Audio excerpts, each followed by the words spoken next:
Welcome to episode number 13 of Hawk Talk, as we continue to meet the personalities involved with the Monmouth University Athletics Department, the administration, and this evening, a special guest, the chairman of the Board of Trustees joins us, Monmouth alum, Mike Plodwick. And before we do anything else, Mike, how you doing this evening? I'm doing great, Abe. Thanks for having me.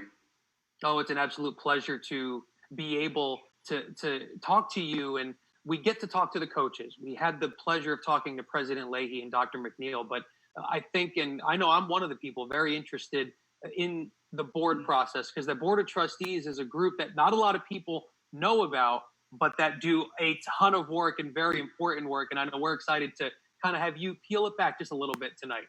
No, I'd be happy to. I mean, when I was a student at Monmouth University from 1978 to 1982, I had no idea what a Board of Trustees was. I didn't even know we had one until I saw the chairman of the board's name on my diploma, in 1982. So a lot of people really don't understand the function of the Board of Trustees. We are an oversight for the university. The board hires one person, and that's the president. And recently, as you know, we hired Patrick Lehigh, which we're delighted about. But it is Pat's responsibility to run the university, and it's important for the trustees to maintain a keen interest in the university, not to get too bogged down in the weeds of the details of running a university. That's up to Pat and his administration. I like how you worded that so casually, that the board hires just one person. It's just that one person that they hire is the president. Well, a lot of people think we hire, for example, an athletics director or a director of admissions and enrollment management or coaches. We don't do that. No, and we're going to get more into that tonight with Mike. Again, as he mentioned, a 1982 undergrad graduate of Monmouth University, and it's that love for Monmouth that you'll detect as a theme as part of our conversation here this evening. Mentioned at the top, episode number 13. If you have a question for Mike, you can submit it in our Facebook live chat, and that question gets relayed to me. And this is a conversation that I was excited to have. I love talking to our coaches and getting to know the insides of their sport and what makes them do what they do. But this is a different conversation tonight, Mike, and I think we can start by going back to what ultimately brought you to Monmouth originally, just like myself, as undergrad. So you mentioned it back late 70s, early 80s as an undergrad at Monmouth. What was it about then Monmouth College that brought you to West Long Branch? Well, Eddie, it's funny because I had really tried to broaden my horizons. When I went to college, I applied to 3 schools: Monmouth, Rutgers, and Rider. So I wasn't going very far. And it really came down, frankly, to a matter of money. Monmouth made me the best deal at the time. And I thought it was a real advantage that I could commute. Now, I didn't know any better. Maybe if I had, I'm the first generation in my family to go to college. So, and my parents thought it was great that they could save a few bucks and I could commute from home instead of paying for a dorm room 25 minutes away. So that was part of what went into it. But, I haven't regretted it. Well, I think the similarities between you and I, we're going to see a bit during this evening here, both undergrads at Monmouth. And I, too, commuted to Monmouth. I was from down the street, and I think we had different but similar experiences. One of the reasons we've both been involved with the university as long as we have. And your experience was so great that you maintained that relationship, obviously, with the school throughout. So when you were at Monmouth, I know we talked about it getting ready for this call, a little different, right? No football, basketball wasn't playing at the level that it is now. And I know that the Monmouth you knew versus the Monmouth that exists now was just a little bit different. Yeah, it was a lot different because back then it was largely a commuter school, for example, just like the two of us are examples of. And it was a different experience because I used to joke about how quickly the parking lot would clear out on Friday afternoons, particularly once the spring semester rolled around and you got a nice day. And there was no football team to hold people on campus on the weekends. And it was just a different kind of place back then. But what's most shocking to me is the amenities of the university. As much as we all love Boylan Gym and going to basketball games there, it's nothing like going to basketball games at the MAC and now the Ocean First Bank Center. Keep in mind, there was no football at all when I was here, so Kessler Field really didn't exist. And now we look at Kessler Stadium and what a fine vehicle for showing sports that is. So, and then you look at some of the other buildings we've built, the Science Building, Bay Hall, all those kind of things. I'm a little spoiled in that way, and we are speaking with Mike Plodwick, the chairman of the board of trustees at Monmouth University. My first experience at Monmouth in the fall of 2002 as a comm major, I walked into the brand new Jules Plangier Center, Right.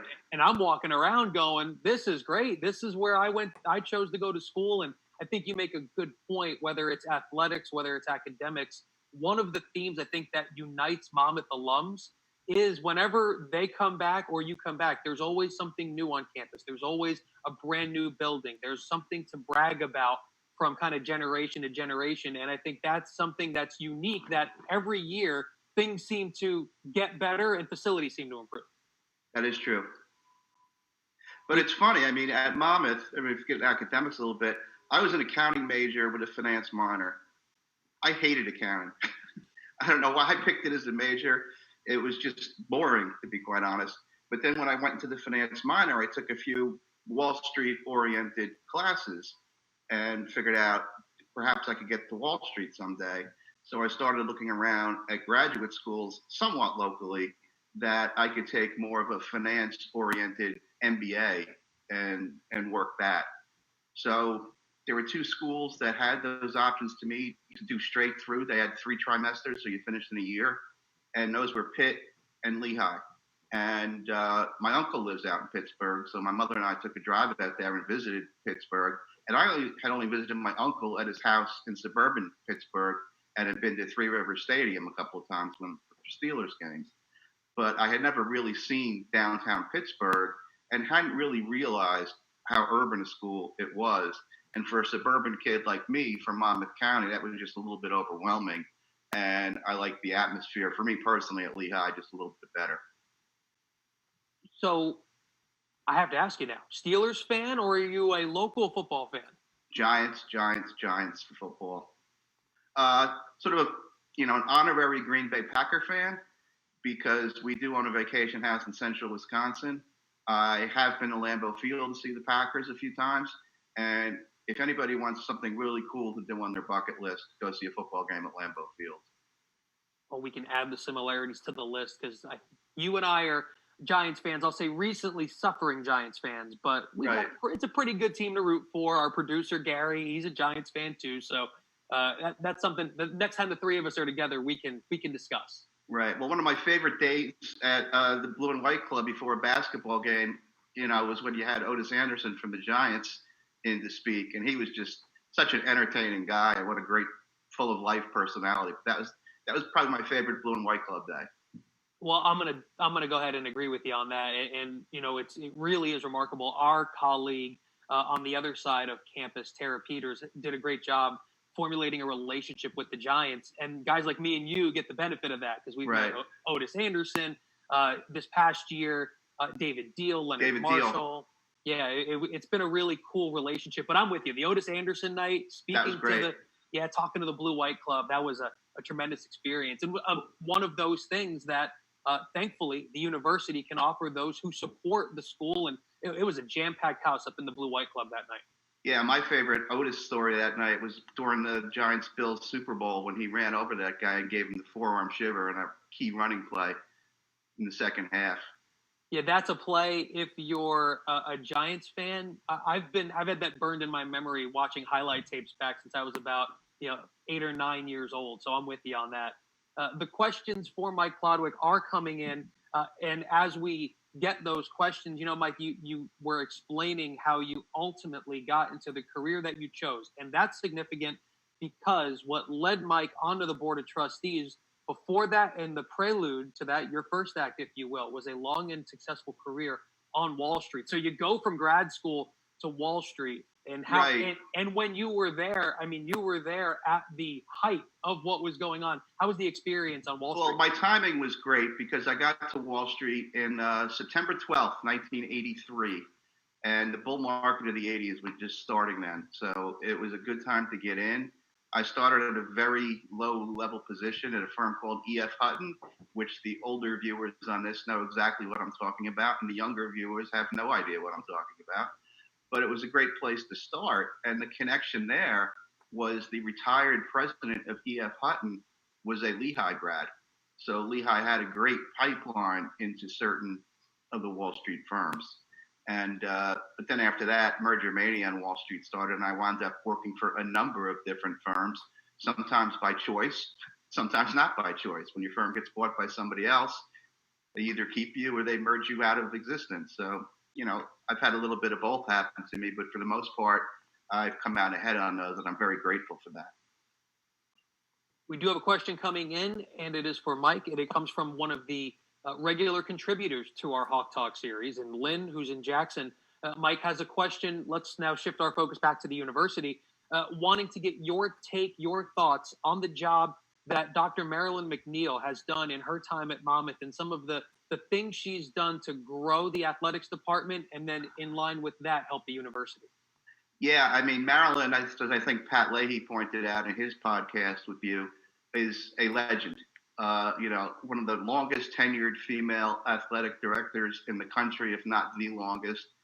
And I think what Marilyn does best, she hires great coaches. She's got a real nose for who's a good coach and what certain type of person she wants as coach. And she's done a terrific job of that. One of the experiences also that you've had at the university, I know you saw up close and personal with your experience on the athletic subcommittee of the Board of Trustees. Right. I had the privilege of serving as chair of the athletics committee for 3 or 4 years, and Marilyn could correct me on that. And nothing against the other committees I've served on, but that was always my favorite. And I was fortunate to be chair of the athletics committee during the time when Monmouth left the Northeast Conference and joined the MAC Conference for all other sports except football. So I got to work with Marilyn, and we had meetings in the Ocean First Center with Rich Enser. So you get to know the inner workings a little bit more of the athletics department. And then when Monmouth joined the Big South, thankfully for football, I remember Marilyn and I took Kyle Callender out to dinner, and we just had a great night getting to know each other. And he couldn't have been a nicer guy about welcoming Monmouth into the Big South Conference. So your time on that committee, as you said, heading that committee, a very significant one in Monmouth athletics history is, I think the story of Monmouth athletics is an interesting one, and it's one of kind of ascending over time, and then in Monmouth's most recent ascension, and like you said, those conversations, how fulfilling was it for you to be able to be the chair of the athletic subcommittee during a time of such great change? I always kidded around. I said, if you make me permanent chair of the athletics committee, I never want to do anything else. But they said, no, we want you to do other things. So they moved me off of athletics, and I headed up admissions and enrollment management. I chaired the investment committee. I've served on virtually every other committee. So I guess I was being groomed for something and didn't exactly know it. Which we will touch on in just a second because the questions continue to come in for Mike. And our next one comes in. Jacob from Howell is checking in. And Jacob wants to know, Mike, to get your opinion, that how does having a successful athletics program positively affect things at a university like enrollment and exposure? The exposure, I mean, I've always viewed athletics as kind of the front porch for universities. If you're going to look at a house, a lot of people, that's the first thing they see. And, with the success of virtually all of our sports programs, track and field, I mean, nobody beats us in track and field. The recent success of the basketball team, what Kevin Callahan's been able to accomplish with the football team in a very, very competitive Big South Conference. And then when the basketball team had that really hot streak and we were beating UCLA, and my favorite basketball night was that Thanksgiving evening when my whole family was over and we beat Notre Dame on kind of national TV. And my brother-in-law is a Notre Dame grad. So that was kind of fun to have. Now, his brother's Notre Dame grad, but that whole family's a big Notre Dame family. So that was the most fulfilling basketball victory for me that night. You must be in line with me right now because you literally just led me into our next question. And it comes in from Joe Campagna, who used to head up those very successful track and field programs. And Joe's question for you, Mike, is since you are a fan of all sports, as you just alluded to, what are you most looking forward to sports-wise once things are kind of back up and running like normal? Well, first of all, watching a game in person. I know that sounds, but that would be great. My fondest wish was that we still get to play Rutgers on Labor Day weekend because that's the biggest regularly scheduled season game in school history, and everybody's been looking forward to that for 2 years now. And it would be unfortunate if that didn't get played or got played in front of no fans or whatever they're thinking right now. I was really looking forward to the MAC basketball tournament in Atlantic City because I was not a big fan of having that tournament in Albany. That's no secret. And I was thrilled to have it in Atlantic City, and to have what happened was a bit disappointing. But I'd like just to see continued success. I don't know about adding other sports. I don't know if that's what Joe's driving at or not, but I think we've got a great mix of sports right now. I hold season tickets in 3 sports. I hold them in football, basketball, and I believe I'm the only trustee that even has lacrosse season tickets. And I kid around because I had never been to a lacrosse game in my life before Monmouth started a lacrosse team. And I had no idea what I was watching the first 2 seasons, but I knew I liked it, and I continue to support the program. I think we're starting to make some progress in women's basketball, which would be nice. And, even things like when I went to Monmouth, the biggest sport was swimming. And, to see a swimming program back is, for somebody like that went to school back in that period for Monmouth, is a pretty cool thing. Yeah, and it's interesting when I speak to older alums that is kind of one of the overarching themes is it's tremendous all the sports that are having success now. But one of the original athletics dynasties, if you will, at Monmouth was indeed that very successful swim program that has since been brought back and is starting to get that success rolling again with Coach Nunnally. You can see he's building just like Coach Fisher did with lacrosse and just like Coach Callahan did with football and Coach Turner with women's soccer. There's a theme here, like you said. Dr. MacNeil seems to identify pretty good coaches. Yeah. The questions continue to come in from Mike Plodwick, and our next question comes in. Laura Ankrum, who is a former student athlete at Monmouth. Interesting question for you, Mike. Laura wants to know, since you were involved with the athletic subcommittee in that transition period with Monmouth going from the Northeast Conference to the MAC, have you stepped back and assessed that move now? How good it was for the university from an athletic standpoint to make that jump at the time it did? I think it's been good. Just the schools we're competing against in the MAC. I mean, you got the New York City schools, you got the, kind of suburban New York schools, you got Quinnipiac, which is, the 2 outliers are the 2 Buffalo schools, but just the level of competition in the MAC, every game is fun. And, the teams are very closely matched. And, I know Iona's been on a bit of a run, and now we got to worry about Mr. Patino. But, so that's going to bring an interesting dynamic to this basketball season. I think it'll make it even more exciting. I know one of the things that you're incredibly passionate about, not just athletics at Monmouth, not just the university as a whole, but, and you kind of alluded to it there, you have become an avid fan and follower of the MAC. You told me getting ready for this, you watch a ton of basketball games getting ready for the season. I know you're a fan of the broadcasts, and I know that that's something with the ESPN program at Monmouth that you're incredibly proud about, that our students get that kind of tremendous experience while they're during undergrad and graduate school. Well, I'm going to embarrass you and Greg Viscomi a little bit right now, Eddie, but you're right. I'm insane when it comes to watching all these sports, and I think the great thing, and thank you, Greg Viscomi, with your stewardship of the ESPN program, you get to watch virtually every MAC basketball game, and I have pretty much watched every MAC basketball game this season. And now, Eddie, I'm going to embarrass you. The quality of our broadcast is so far above any of the other schools. And I just want to give Eddie a lot of credit because he is a true, and Steve Bazaz and Matt Harmon as well, they are true call it down the middle guys. Some of these broadcasts I listen to with the other schools, the homerism is just blatant, and it makes it a little bit annoying to listen to, but Mom doesn't do that. And also just the production quality of our broadcasts. I mean, I'm not going to embarrass any other schools, but you go watch some of those, and it's not the same. Now, we have a nice advantage because the MAC, or the Ocean First Center, sorry, Chris Moore, really shows great on TV. It really does, and it's almost, when the building was being constructed, they definitely had TV in mind because there's not one bad angle or bad shot in the whole building, and I would echo your sentiments. If it wasn't for Greg Viscomi, his staff, and their tremendous work, and the blessing of the upper administration with the Board of Trustees, obviously, that program doesn't get off the ground. And now it's one of the things I think that you could choose. If you want to do what we do, you choose to study at Monmouth and you're getting ESPN experience. I don't know if it gets any better as an undergrad. No, I think it's terrific. And like I always kid Eddie, I said, after a basketball game, I come home and rewatch the game because I sit in the stands and you don't get a lot of the nuance that Eddie gives you on TV. And, I don't know what King was thinking during a timeout, but you analyze it and Steve analyzes it. And that just helps me understand what's going on in the game better. So I just love it. Yeah, we're very lucky to have a tremendous stable of analysts, and a lot of them alums as well. Like you mentioned, Steve, Shannon Poser with soccer.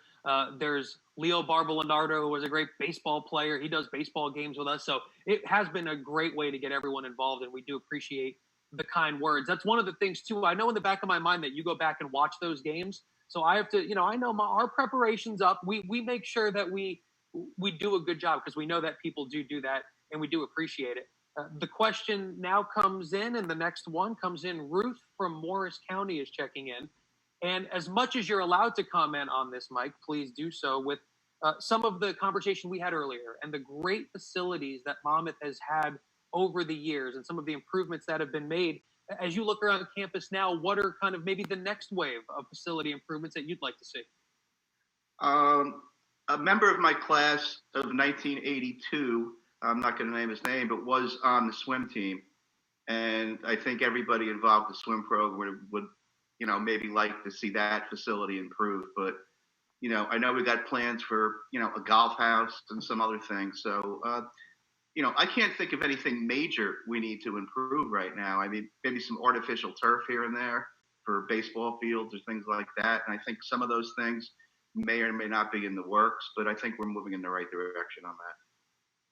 Questions for Mike Plodwick continue to come in. And again, please submit it in our Facebook live chat if you would like to get the opinion of the chairman of the Board of Trustees, which, as we were discussing earlier in your path to that role, you mentioned it. You served on a lot of different committees, but as the top person, as the chairman of the board, maybe how has your experience there maybe differed from what you thought or what you saw from previous chairman versus what your experience has been the last couple of years? Well, it's funny.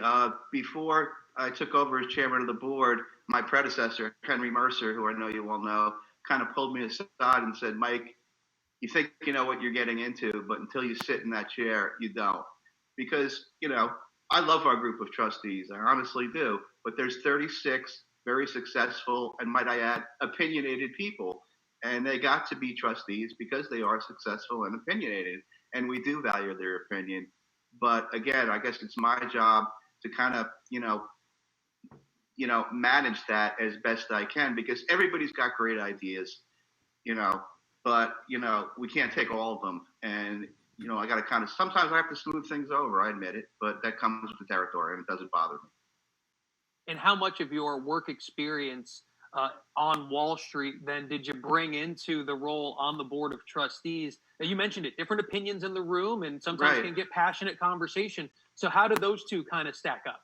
Well, it's funny because I was an equity research analyst on Wall Street, specializing in following the banking industry. For those of you that watch CNBC and see analysts pop up on TV and start talking about stocks or CEOs and CFOs or their opinions, that's what I did for a living, and I did it for almost 25 years. And in dealing with the banks, I was generally dealing with the CEO, the CFO, the chief credit officer, and talking to them at very high levels. Now, ultimately, at the end of the day, I had to form an opinion on their stock, whether it was a buy, sell, or hold. And, you have some pretty interesting conversations when you slap a sell rating, for example, on somebody's stock, and you got to sort of make it in a way that you're telling the CEO, this isn't personal. We think this is what we see in the industry, and here's how we think your company fits in. So you got to deal with that. I had to deal with clients, the institutional investors that invest large sums of money in various sectors of the stock market. I would go talk to the Fidelities and the Putnams of the world and the Vanguards of the world who are holding many of these securities and say, here's the ones I like, whatever. And I would be on the road talking to clients a lot. I traveled a lot. I probably traveled over 100 days a year. And, and even back in the mid to late 90s, for like 6, 7 years in a row, I would do a 2-week swing through the UK and Europe, which was always interesting. So, I guess the best thing is taught you to really how to deal with people. And then you have to deal with the people in your own firm, your own sales force, whatever. And it's a very competitive world. I mean, in most research departments, we get stack ranked against other analysts in that firm. And so it gets interesting. But I think it's helped me dealing with the various personalities. Well, and you also, you were very complimentary of the broadcasts that we do, but you have experience in the TV world too. I know I've seen you on CNBC also. So how do you like being on that side of the camera? Well, it's funny. I've probably been on CNBC about 24 times, 30 times maybe in my life. And it usually happened after a big bank merger was announced. Because the, thing I did in my career that I was known as the go-to guy on was forming opinions on bank acquisitions, which banks I thought should merge with what other banks, and figuring out how much I thought they could pay and things like that. So generally when Bank A bought Bank B, I would get a call. And most of the brokerage firms in New York have cameras right on the trading floor wired directly into CNBC. So it's not like I had to go to North Jersey where they were headquartered. And they just, stick you literally on a box on the trading floor, zero the camera in on you, and start firing away questions. I can only imagine with the chaos of the trading floor in Wall Street how that goes. It's fun. But one of my highlights is having been interviewed by Maria Bartiromo a few times. So, questions for Mike Plodwick continue to come in. The chair of the Board of Trustees at Monmouth University. And this question comes in. Ken Taylor has a question. And besides that Notre Dame... Yeah, exactly. Besides that Notre Dame win in 2015, Mike, what is your favorite Monmouth Athletics win? The one it was the one where we went up to Fairleigh Dickinson, and it was the Chris Kenny game, I believe, with the last second layup that put us into the NCAA. That was just a fantastic moment. I mean, I felt great for Dave Calloway. I felt great for Marilyn MacNeil. It just so happened I drove up with the Porskivis, and I had my father in the van with us that day, and so he got to see it too. So that was a great moment for me. Yeah, that was a tremendous moment for anyone who got to witness that win. How about the performance, by the way, in that game of John Bunch? I think he gets kind of lost in the shuffle. He was dominant in the second half. Right. We could do this, by the way, because Mike's seen pretty much every game there is going back to all the way. We could have that, if anything else. You could probably give a top 10 moments once we get kind of rolling a little bit. The next question that comes in, Mike, it's going to ask you now to step into your sports fan of kind of the past and your youth. Question comes in. Kelly from Spring Lake wants to know, growing up, you mentioned Giants fan, but who were the athletes that who were your favorite athletes growing up that you looked up to? Well, the first big sporting event I got really wrapped up in that made me a fan of a specific team was obviously the '69 Mets with that World Series team. My favorite, athletes that I really liked, you had to like Tom Seaver if you were a Met fan. With football, Lawrence Taylor is, the best defensive player I've ever seen, and I've always thought he was fun to watch. I love that whole '86 Giant team. I can't say a bad word about any of them, and the 1990 team as well. So those are my biggest, teams I really like following. I know that when we were getting ready for this conversation, you and I talked for an hour just about how much we love Monmouth and the different experiences that we had. But as we kind of wrap up our conversation here on Hawk Talk, I'll give you the last word just on, like Coach Campagna asked earlier, what you're most looking forward to on the athletic side when we get back to hopefully games this fall. I'd really like to see both teams get back into the NCAA tournament soon, the basketball, the men's and women's. I'd like to see another Big South championship and a good run in the FBS playoffs. I'd like track and field to continue its dominance. I know the women's soccer, field hockey, and softball are all at the top, and it would be nice to see them stay there, and I'm confident they will. And, I think Maryland's going to continue to do a good job and working around that. I mean, there's a lot of issues around the NCAA lately, as you know, but I think Maryland is great job navigating that. So I will, leave that in her hands. Well, I know we're all excited to whenever we're allowed to get back to playing games and hopefully having the students on campus. We're all incredibly excited for it. And Mike, I have to thank you on behalf of all of us with Hawk Talk, with the Monmouth Digital Network, and giving us some time. And we do appreciate not only you joining me this evening, but just the tremendous tenure as the chair of the Board of Trustees. And from all of us, really, thank you. Well, thank you. This is kind of one of my last hurrahs, I guess, as chairman of the board, because my 3-year term is up on June 30th. And a big part of me is going to miss it, but I know it's time for board transition. We got an excellent slate of board officers that are going to be ready to go July 1st, and we're very excited about that. But I will still be involved. Oh, I know I'm going to see you at games, and I know we're going to be talking about those games after the fact. And Mike, again, thank you so much. We appreciate it. Okay. It was a pleasure, Eddie. Thank you. That's the Monmouth University Chair of the Board of Trustees, Mike Plodwick, grad 1982, as he said, and he was my guest here on our 13th episode of Hawk Talk. We keep them rolling. Later this week, I'll be joined by the Monmouth softball head coach, Shannon Salzberg. And if you missed any of our Hawk Talk conversation tonight or any of our previous episodes, you can go back. The archive is on monmouthhawks.com. It's also in the video tab here on the Athletics Facebook page, as well as on our YouTube channel. For Mike Plodwick, I'm Eddie Acapinti saying good night on Hawk Talk.